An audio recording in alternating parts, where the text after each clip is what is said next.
Nah, tadi di sesi yang pertama saya tadi telah menjelaskan tentang ya sedikit tentang surga, luasnya, kemudian kenikmatan-kenikmatan yang ada di sana.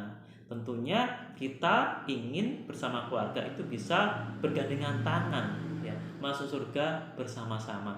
Insya Allah, amin. Kita semua satu keluarga ya, itu bisa bersama-sama menuju ke surga. Ayah bunda, suami istri hendaknya menetapkan visi keluarga. Visi di akhirat seperti apa, visi di dunia seperti apa. Mungkin visi di akhiratnya adalah masuk surga sekeluarga.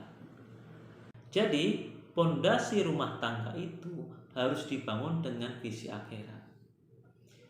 Suami istri harus ngobrol, banyak ngobrol dan bersepakat kira-kira keluarga ini itu memiliki visinya apa sih? Masuk surga sekeluarga itu adalah visi akhirat. Jadikan visi akhirat kita adalah bagaimana upaya kita bisa masuk bersama-sama keluarga. Minimal keluarga kecil, ada ayah, ada bunda, dan ada anak-anak. Dan kalau bisa diperluas menjadi keluarga besar. Ada orang tua, ada mertua, ada saudara, ada juga cucu ataupun cicit. Jadi semua harus bersepakat bahwa kita bersama-sama untuk menggapai surga.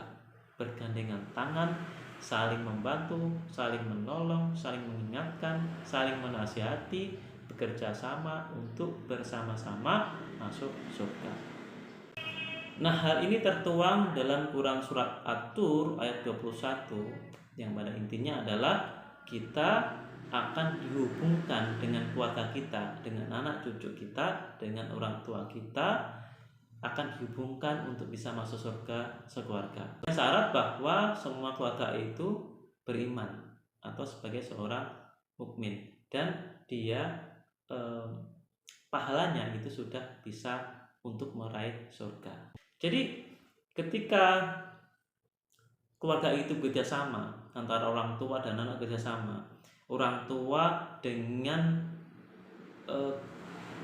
komitmen yang tinggi, dengan usaha yang keras mendidik anak-anaknya sehingga anak-anaknya menjadi anak yang soleh, kemudian anaknya ini beramal soleh, berbagi ilmu, bersedekah, bermanfaat bagi orang lain, anak-anak ini juga mendapatkan pahala ya.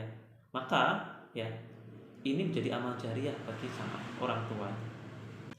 Jadi di surga itu nanti ada tarik menarik ya. Jadi orang tua menarik anaknya, anaknya juga menarik orang tuanya, sehingga level surganya nanti akan sama, derajat surganya juga sama. Mungkin agar lebih mudah dipahami, saya contohkan seperti ini. Ada orang tua yang mungkin dia banyak ibadahnya, rajin sholatnya, rajin bersedekahnya, sehingga ketika ditimbang ya antara kebaikan dan antara keburukannya, pahala dan dosanya ketika ditimbang, maka lebih besar pahalanya. Taruhlah pahalanya 20 gitu ya.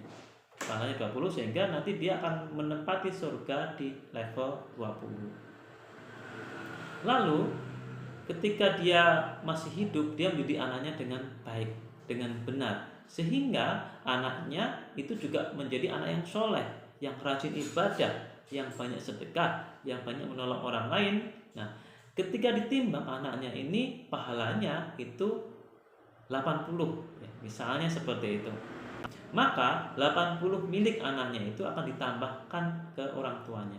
Jadi orang tuanya ada 20 ditambah 80 sehingga level surga dari orang tuanya itu menjadi 100, naik jadi 100.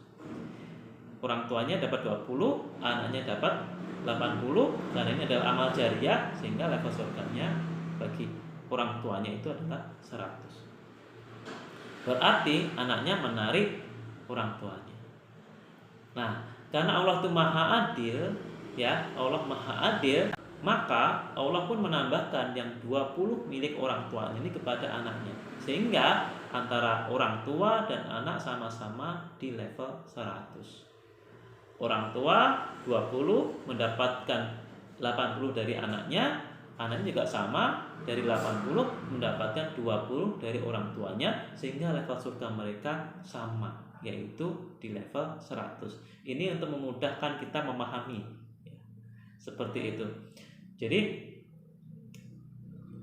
dari sini kita perlu memahami bahwa antara kita dengan anak-anak kita, termasuk dengan pasangan kita, harus saling bekerjasama untuk bisa masuk surga sekeluarga. Ya, kita harus bekerjasama untuk bisa masuk surga sekeluarga. Kita perlu menanamkan pada diri anak bahwa kita memiliki visi besar, visi akhirat, yaitu visi untuk masuk surga sekeluarga. Lalu ayah bunda, dalam Quran surat At-Tahrim ayat 6, kita diminta untuk menjaga diri kita dan keluarga kita dari api neraka. Nah, siksaan api neraka itu sangat luar biasa pedihnya. Bahkan kita tidak akan mampu untuk menahannya, ya, untuk menerimanya kita tidak akan mampu. Bahkan siksaan yang paling ringan pun kita tidak akan kuat untuk menerimanya. Siksaan yang paling kuat di neraka itu apa? Ketika ada bara api neraka, ya, itu ditempelkan atau diinjak oleh penduduk neraka itu, maka seketika, ya, otaknya itu langsung mendidih. Atau bisa juga seseorang dikasih sandal dari api neraka yang bikin otaknya juga mendidih. Orang-orang yang disiksa dengan siksaan yang paling ringan pun dia merasa siksaannya itu paling berat. Bahkan tidak ada orang yang menerima siksaan yang lebih berat daripada siksaannya. Padahal itu adalah siksaan yang paling ringan. Makanya kita, ya, diperintahkan oleh Allah untuk memperhatikan masa depan, memperhatikan hari esok di dunia dan juga di akhirat. Dan kita diminta oleh Allah agar bisa bersama-sama masuk surga sekeluarga dan bisa bersama-sama terhindar dari api neraka. Nah, itu sesi yang kedua. Nanti kita lanjut ke sesi yang ketiga.